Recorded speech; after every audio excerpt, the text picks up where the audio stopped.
Sekarang kita lanjutkan dengan membuat perulangan dalam Raptor. Kita mulai dengan file, kemudian new, membuat diagram alir yang baru. Ini misalnya kasus yang akan kita gunakan untuk membuat perulangan, yaitu menjumlahkan bilangan-bilangan dalam daftar. Jadi seperti kasus uang tali kasih itu ya, ada data 1, data 2, dan seterusnya. Ini ada bilangan-bilangan dalam daftar. 19, 27, 10, 20, 15. Misalnya ini ada 5 bilangan yang sudah terisi. Jadi ini nanti bisa dikembangkan untuk data yang sampai sejumlah N. Ya, untuk sementara baru 1, 19, 2, 27, dan seterusnya sampai 5, 15. Ini tidak ada polanya, sehingga kita harus menjumlahkan satu per satu. Oke, kita mulai saja dengan memasukkan simbol input. Ini nanti akan kita pakai Raptornya untuk membuat dua perulangan. Yang satu perulangan untuk memasukkan data dan yang satu untuk menjumlahkannya. Kita simpan dulu. Karena ada angka-angka dalam daftar, kita beri nama daftar. Oke, kita edit di situ.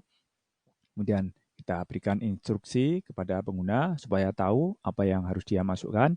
Misalnya di situ disuruh masukkan banyak bilangan atau N. Kemudian variabelnya diberi nama N. Oke, itu simbol inputnya atau masukannya. Kemudian kita siapkan perulangannya, itu looping. Nah, oke, itu sudah ketahuan kalau simbolnya berbeda dengan yang diagram alir klasik yang kita anut. Karena di situ ada tulisan loop. Kemudian di bawah memang ada decision, tapi nanti kalau sudah ada isinya nanti akan berbeda bentuknya. Oke, kita klik kanan edit. Kita sudah tahu kalau nanti perulangan akan berhenti kalau sudah melakukan proses sebanyak N. Kemudian penghitungnya adalah I. Nah, di situ kalau di diagram alir yang biasa kita lakukan inisialisasi. Tidak ada simbol khusus, proses biasa ya. Kalau di Raptor, kita beri nilai I sama dengan 1. Di situ I panah ke kiri 1. Dia akan looping begitu sebanyak N. Nah, supaya I-nya bertambah 1 sampai satu saat akan lebih dari N, maka dalam looping harus kita naikkan satu persatu I-nya. Jadi itu bisa kita copy, kemudian kita paste, copy paste gitu. Tapi di situ kita edit seperti yang di dalam diagram alir biasa. I sama dengan I plus 1. Nah, itu I panah ke kiri I plus 1. Jadi setiap kali looping I-nya akan naik bertambah 1. Kemudian ini syarat berhentinya. Kita edit. Kapan dia berhenti? Nah, kalau ini menggunakan syarat berhenti. Kalau di diagram air yang pernah kita bahas adalah syarat untuk mengulang. Nah, hanya kebalikan logika saja. Kalau kita sudah membahas logika Boolean pasti gampang. Jadi dia akan terus berulang kalau syarat berhentinya sudah terpenuhi. Kalau di diagram alir yang biasa pernah kita bahas itu syarat berhentinya bukan seperti itu, tapi syarat mengulang. Oke, ini karena baru perintah untuk masukkan data, user harus diberitahu dengan memberi tulisan masukkan data ke I. Jadi ada data ke I. Kalau di diagram air biasa itu ada I indeks, I kecil di bawah. Nah, kalau di sini caranya bagaimana? Kalau di sini caranya indeksnya itu ditaruh di dalam kurung, tapi kurungnya siku, kurung kotak. Data I itu tapi I-nya itu I di dalam kotak. Nah, di situ akan berhenti kalau I-nya lebih dari N, gitu kan?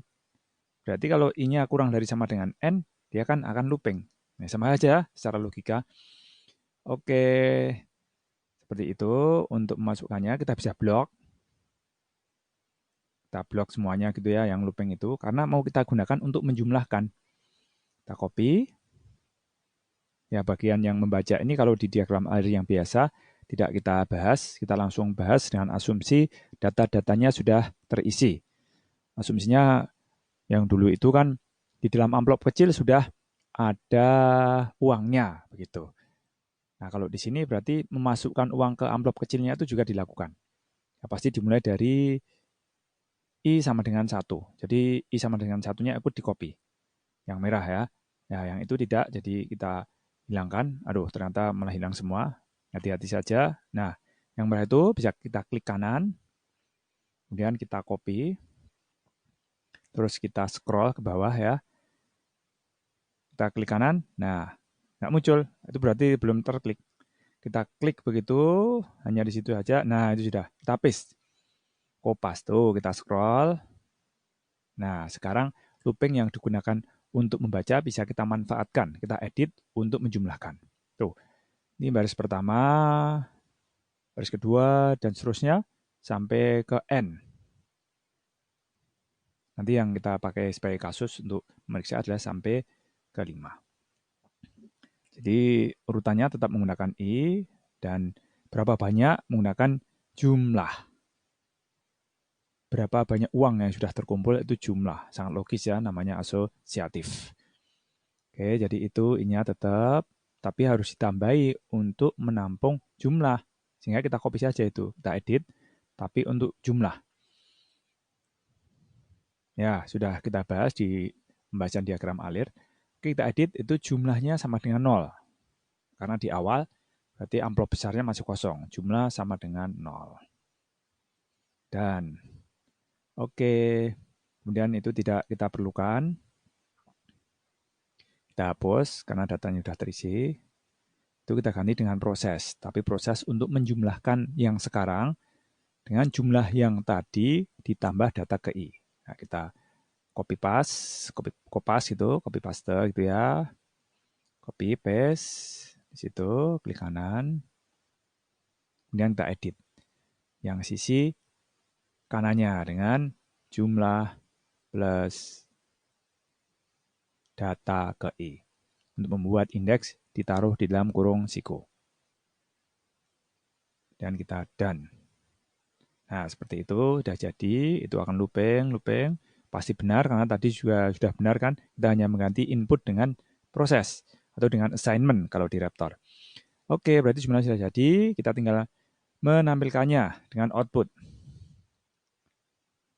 Kita klik and drag di situ, ya sampai muncul tanda plus. Oke, muncul di situ.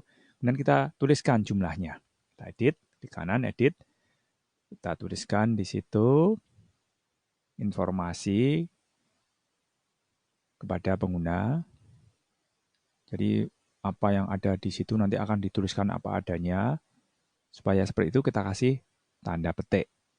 Oke, sebelum dan sudahnya. Itu sudahnya sudah ada, yang sebelumnya belum. Sebelumnya kita beri petik juga. Masih ditambahi dengan jumlah. Jadi yang di dalam petik seperti biasa itu ditulis seperti itu persis, tapi kalau jumlah isinya jumlah. Dan oke, sudah jadi. Datanya sudah tidak ada lagi yang terlewati. Nanti siap kita pakai kasusnya seperti itu. Oke, kita siapkan cara memeriksanya biar benar. Itu dengan data-data itu kita pindahkan ke Excel. Tuh, di pojokan bawah sudah ada Excel-nya sekaligus untuk memeriksa step by step. Oke, kita mulai. Step to next step. Nah, itu sudah ada yang diberi warna hijau, berarti itu yang dijalankan. Banyak bilangan. Itu misalnya ya, 5. Kita isikan 5. Oke. Ya, di sisi kiri sudah ada N sama dengan 5. Next lagi, siap loop. I-nya sama dengan 1, sudah kelihatan tuh, I1 ya. Kita siap masukkan. Data ke I-nya adalah 19. Jadi satu loop ini hanya untuk masukkan data. Next, masukkan data ke 1. Karena I-nya sama dengan 1, berarti data ke I1. 19, oke. Tuh, isi data juga bisa kita lihat. Kita expand ya.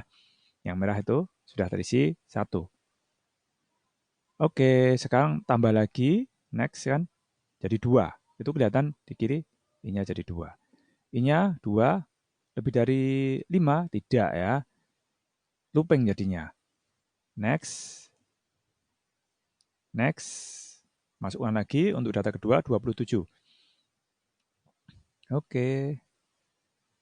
Kita isikan 27. Oke. Nah, sekarang ukurannya jadi tambah, jadi 2 datanya. Data keduanya 27. Seperti yang sudah dimasukkan. Oke, dia sudah siap eksekusi itu. Yang di sisi kanan ada yang di hijau-hijau. Jadi kalau dilanjutkan nanti I-nya akan tambah 1. Oke, I-nya tambah 1 jadi 3. 3 masih kurang dari N, sehingga looping lagi. Begitu seterusnya.